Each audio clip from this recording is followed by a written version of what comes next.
are put on notice na itong barangay health emergency response teams are present in all, practically in all barangays. Na alam mo, sa totoo lang, yung reklamo na wala naman dito, wala doon, is that the government has the structure down to the barangay level, from my office down to the Secretary of Health, then the regional, then the city, provincial, municipal, then the barangays. Kaya may mga barangay health workers tayo. And I hope that we have been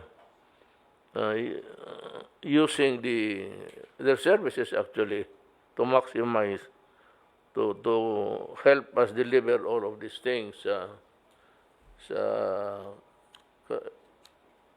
tao. Dito sa previous page, meron ditong it is heightened by a yellow 20,178 ang active cases. 15% decrease in 2 weeks. Ito ba'y dilawan lang? Walang ano? Sorry for the color Baka, well, anyway, I'm really satisfied with the response of the local government.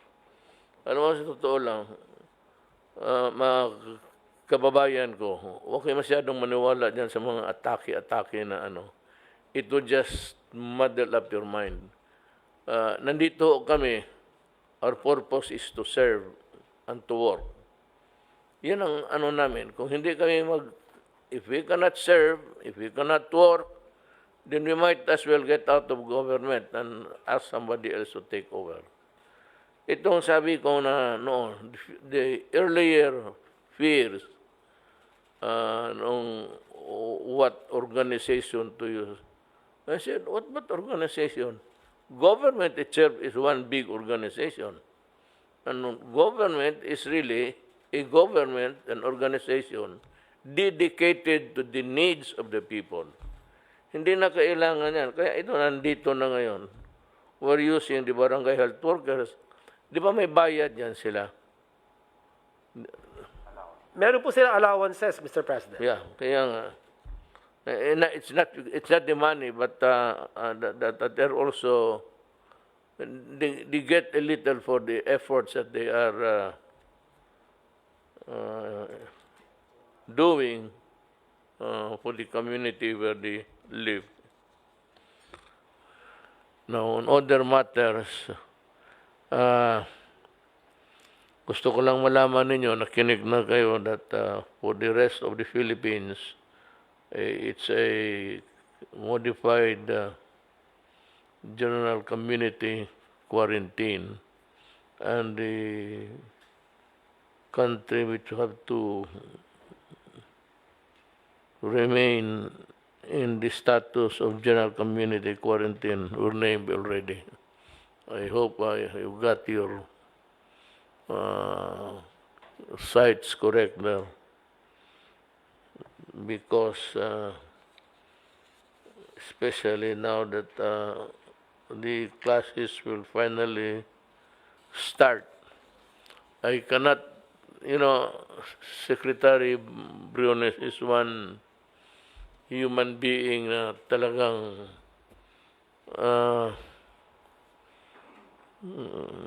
she can be adamant at times, but always insistent that even with this pandemic evolving in front of us, that education should not be put aside or just pushed in one corner. Para sa kanya, the way I say it is that you fight your COVID-19 and I will do my own thing. So we have to, make some adjustments here to address everybody's concern, since it is her worry, the education. So let's give it to her, as long as the students are protected. Now, with the classes going to start, our student now will rely heavily on the use of electronics.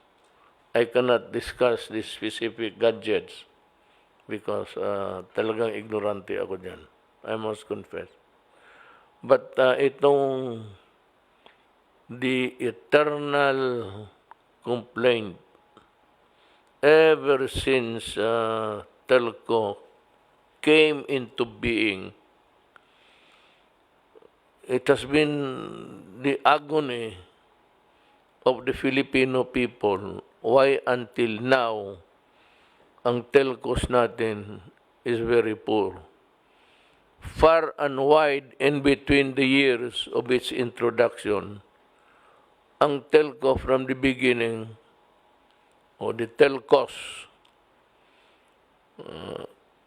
right from the beginning, were already being complained of as not delivering the money's worth of the people. I don't know how to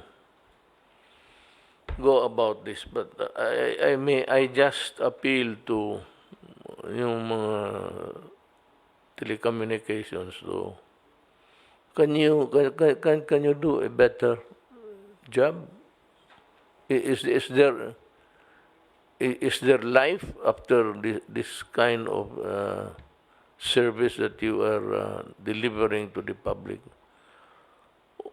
Kasi kung kaya ko lang na mag-isang salita nandiyan na kaagad, matagal na itong tapos itong problema ng Pilipinas.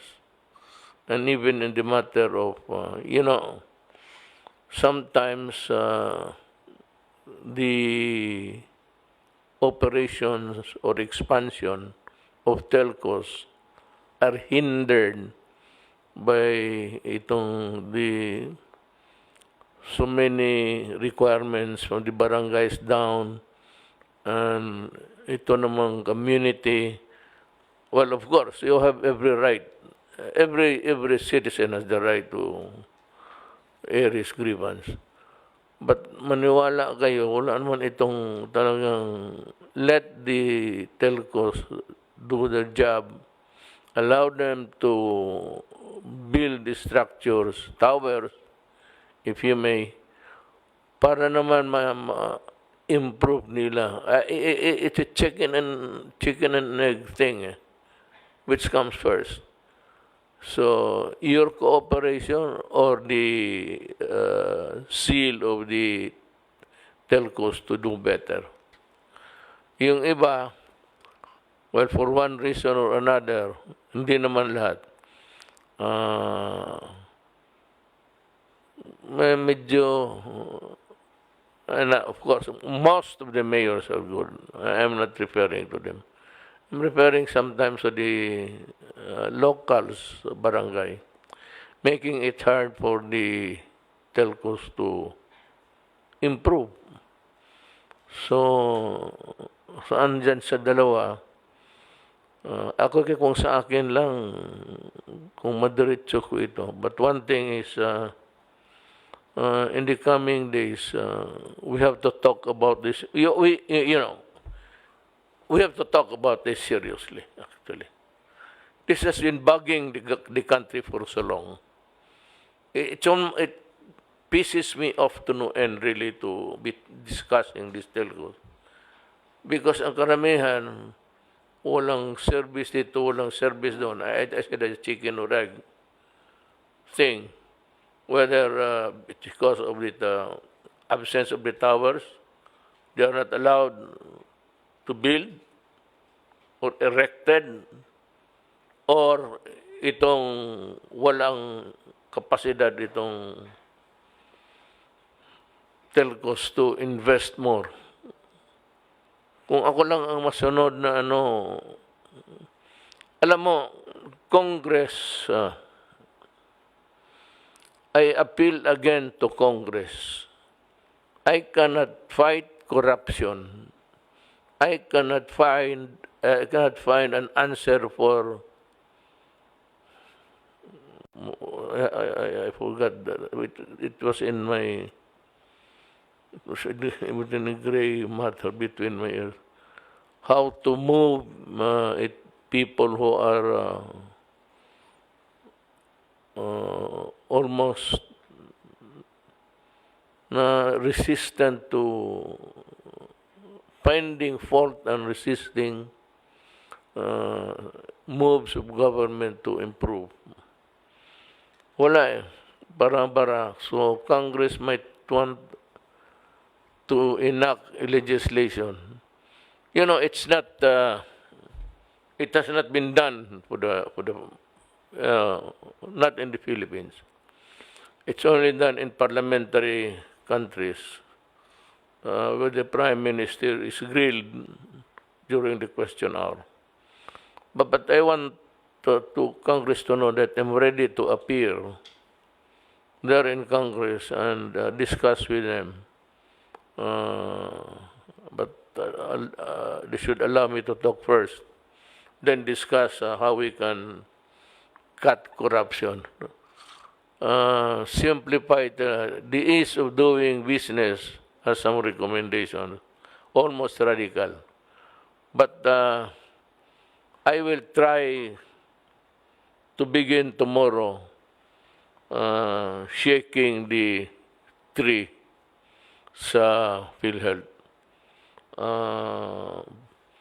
Bala ko mag-reorganize and impose upon them a single line of authority. No more so many, wala namang iba dyan. There are so many tables there in an office, hindi lang PhilHealth, na who can do the work, who can process the papers, without really having a discretion whether or not he should be hanging on it, sitting on it. Wala eh, basta kanila, magdaan sa kanila na hindi naman kailangan. Kung dadaan man, if at all, that the papers will pass their desk, that they have no discretions at all. So, ang sabi ko sa Congress, limitahan natin. 3 days, 3 days, 3 days. That's enough. I'm sure. Otherwise, you guys are not doing your work. I mean, 3 days, if you really put your heart into it and work hard, you can finish the job, or let us say, even 1 week. But in months and years, I will name the office probably towards the end of the year. Yung na may application na umabot ng 2 taon, putang ina ninyo magbantay ko, mumurahin ko talaga kayo. I will name you in public and put you to shame that I am suspecting that you are waiting for some remuneration that is not due you, and you are not doing anything. Naghihintay ka lang ng pera. Basta kung may magreklamo,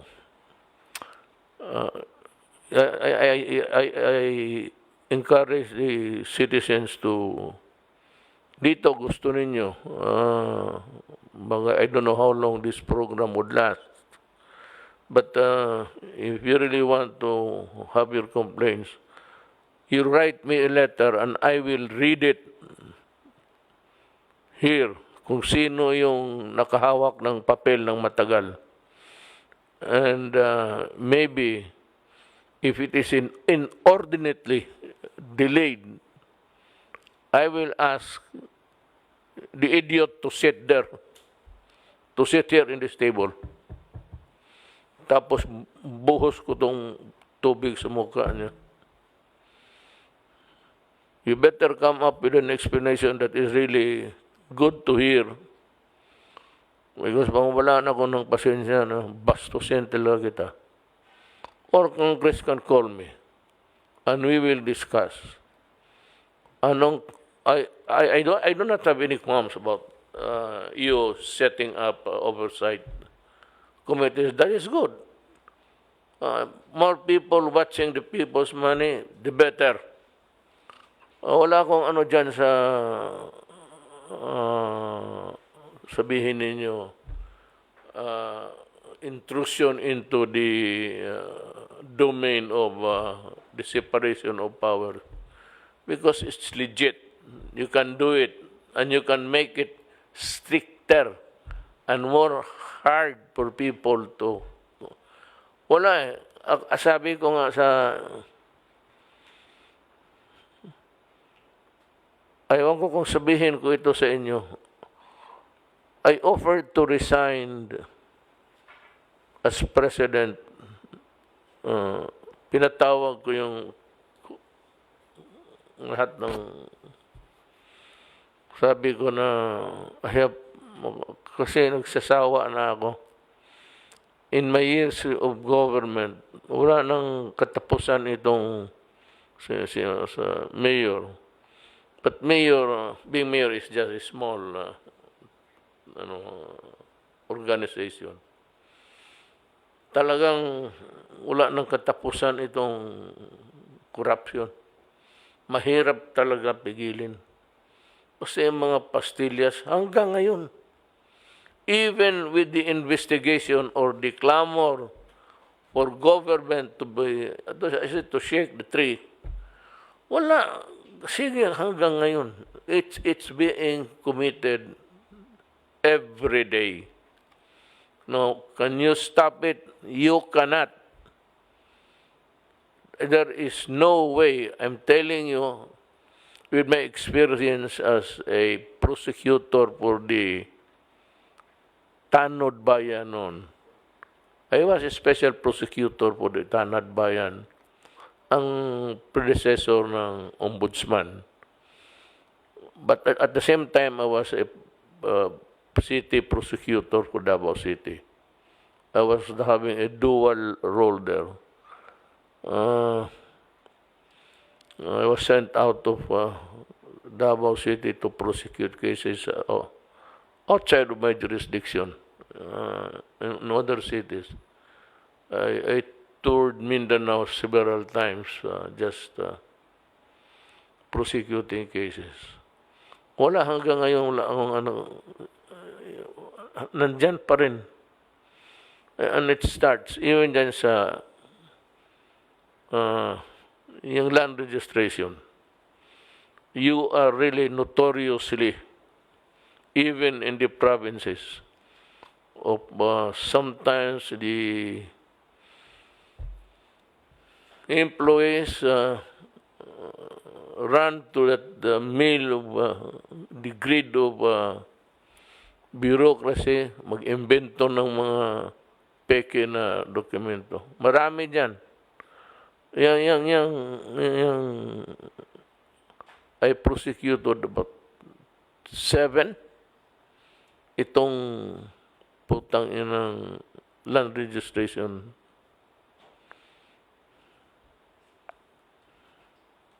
In fairness to Secretary Guevara, he was not yet around at the time. Bago lang yan siya ngayon. But sa Muntinlupa, ganon rin. Alam mo, panoorin nyo yung sine. Netflix. If you do not have it, find your neighbor that has one connection with the internet. What is really appalling, I cannot seem to fathom, hindi ko maabot ang rason, why the drug syndicates of almost all over the world is run by people who are in prison. Kagaya ng Amerika, ganun, di mafia.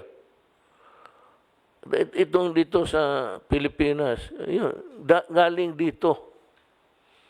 They do not really bother about, because in the end, they can buy their freedom and go out. Ngayon sila na not so concerned of how many tonelada ang... Kasi kung ako lang, kung mahuli kita, dali na kita doon sa Bonifacio o sa madilim na lugar niyan, I will hang you. I will not waste the bullet. Mahal ang bala ng M16 ngayon.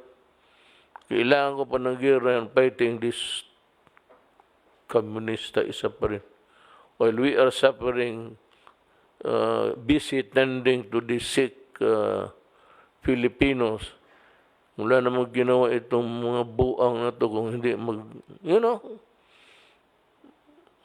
tell me, since the time season first stock sa Intramuros, nakinig kami. Tell me, was there a time that you guys were able to hold a barangay dito? Influence, yes. Because tinatakot ninyo pagkagabi na. Pero magsabi, physically occupy a town, even a barangay, the smallest, and proclaim independence or belligerency. Tell me, kayong mga Pilipino, kayong pumapasok pa, putang ina ninyo, mamamatay na lang kayo, iniiwan ninyo pamilya ninyo. Kaya ako nagalit nung sabi ko nga itong mga babae na ito, that led to that cry for women's Bisaya yan. It's an idiom sa Bisaya, yung mga ganon, yung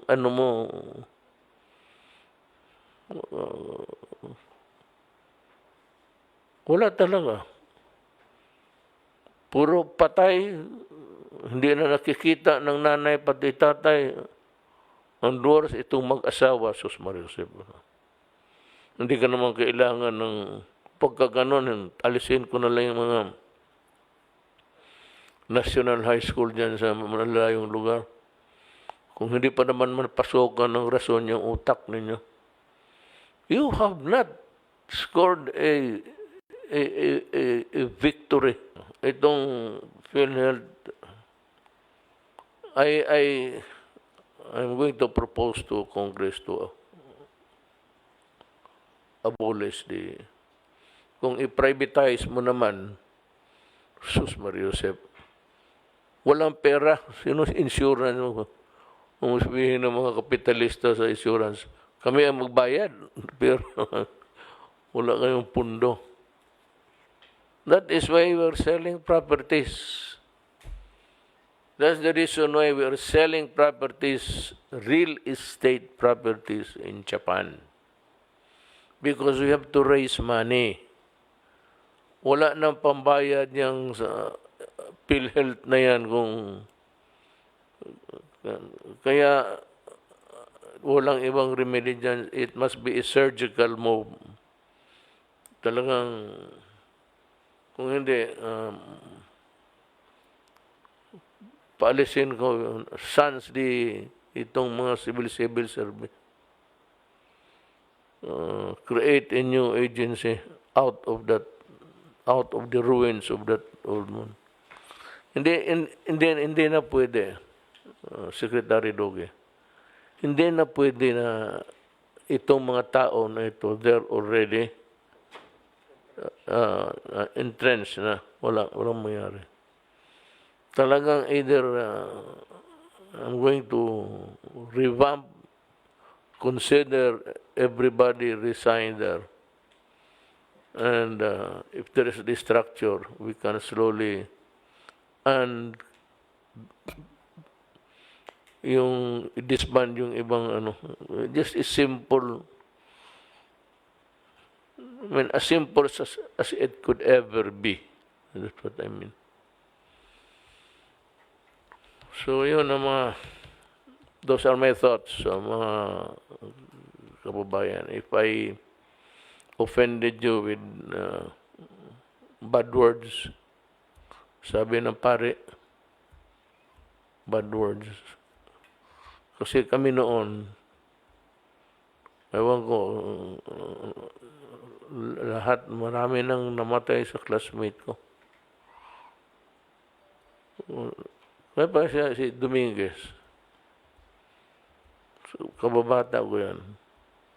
Noon mo, sa eskwela, sa Ateneo, during our time, if you are heard or caught speaking in the vernacular, jogging ka tawag. Jogging is 1,000 words after school. You are detained there. I will not talk and I will always talk in English. Maski na pabaluktot ka pa English ka dyan, kailangan English ka. I don't know if it has improved my character or not. Lahat kami noon, hindi makapagsalita ng ngayon yan, gawin mo sa akin, deport kita. Why should I not talk in the vernacular? This is my country. You have to teach me another way of doing it, but not as a sort of a punishment just because I'm talking in Visayan.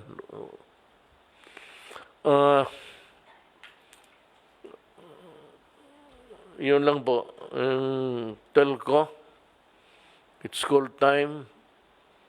About a good percentage of our studentry are really dependent already on itong mga Facebook, and whatever learning that they could get from there. Pero dyan din ang, democracy comes with a price.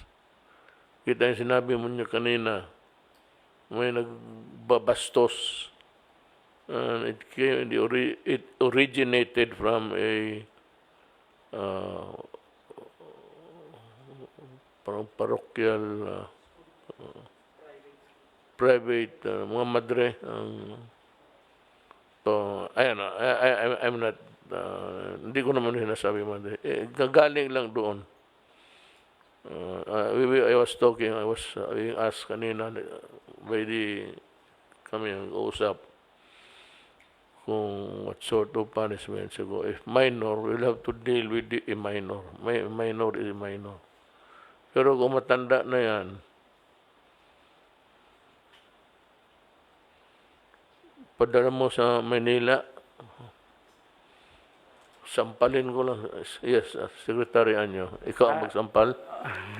Nag-usap-usap na po kami nila. Senator Bongo po, nag-iimbestiga na po ang DepEd at saka ang Philippine National Police.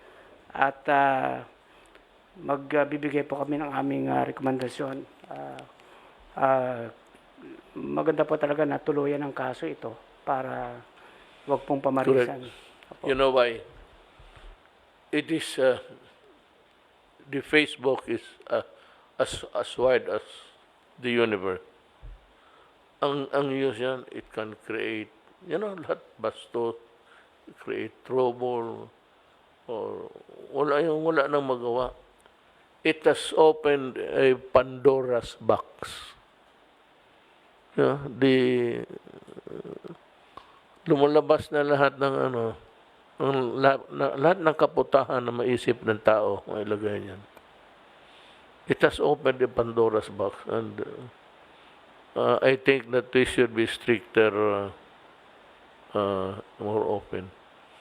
At itong Facebook naman,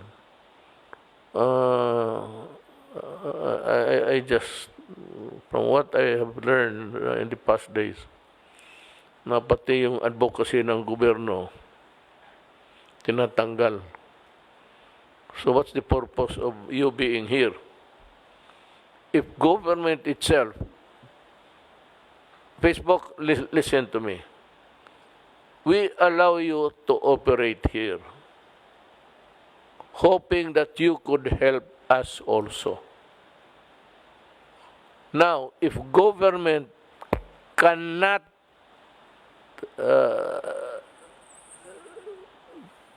espouse or advocate something which is good for the good of the people, then what is your purpose here in my country? Tapos yung left, ini-encourage kayo, then you believe in the left, and to the point of almost make a sweeping move to yung sa health, website ng health, military, we're fighting a war.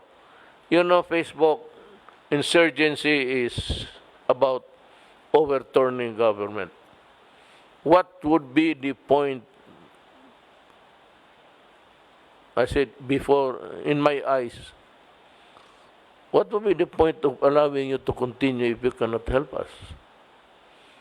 We are not advocating mass destruction.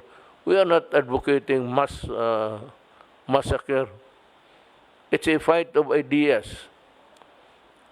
And apparently, from the drift of your statement or your position is that it cannot be used as a platform for anything. It's so convoluted, I cannot understand it. But ito na lang, tell me kung bakit hindi ko magamit para sa kapakanan ng taong bayan. If government cannot use it for the good of the people, then we have to talk. We have to talk sense. If we are promoting the cause of the rebellion, which is already, which was already here before you came, and so many thousands of my soldiers and civilians dying, then if you cannot reconcile the idea of what your purpose is or was, then we have to talk. I don't know what I will do, but we have to talk. Hindi pwede na, you cannot lay down a policy for my government. I allow you to operate here. You cannot bar or prevent me from espousing the objectives of government. No government in this wide world espouses killing or execution or whatnot. But you know that there is a left, that the left is the National Democratic Front. And that's the, then you have the New People's Army as an organ of that. So, kung hindi tayo magkaintindihan dyan, mag-usap tayo uli.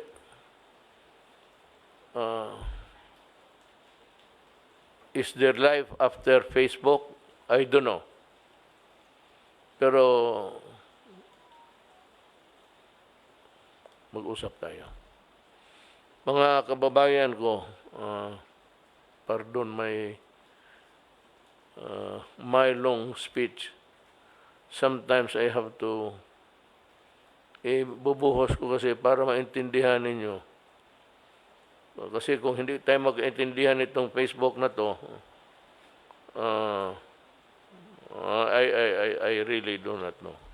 But my job is to protect government interest.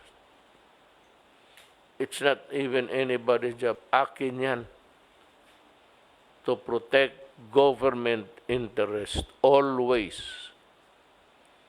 If you cannot help me protect government interest, then let us talk.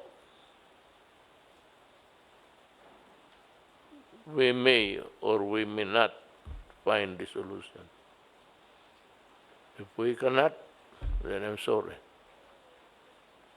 Mga kababayan ko, maraming salamat sa pagtangkilig ba yan? Tama? Pagtangkilig. Bisaya ang kilid is side by side. Pagtangkilig sa amin dito. At maraming salamat po. Magandang gabi.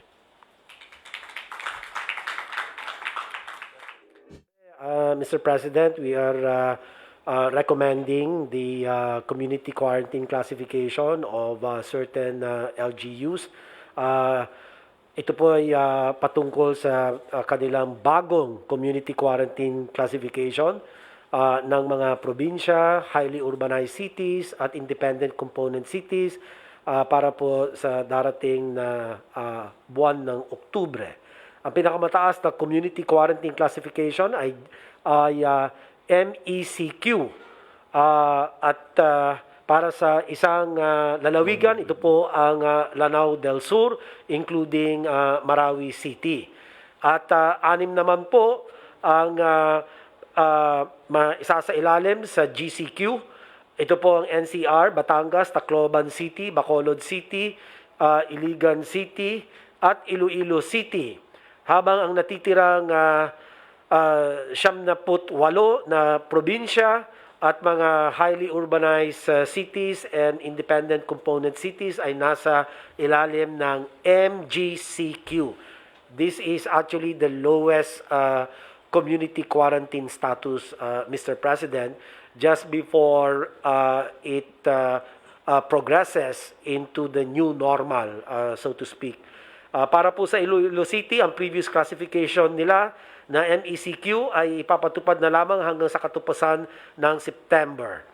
Ang kanilang bagong classification na GCQ ay papatupad mula sa October 1 at batay na rin sa updated data at rekomendasyon ng kanilang pamunuang lungsod.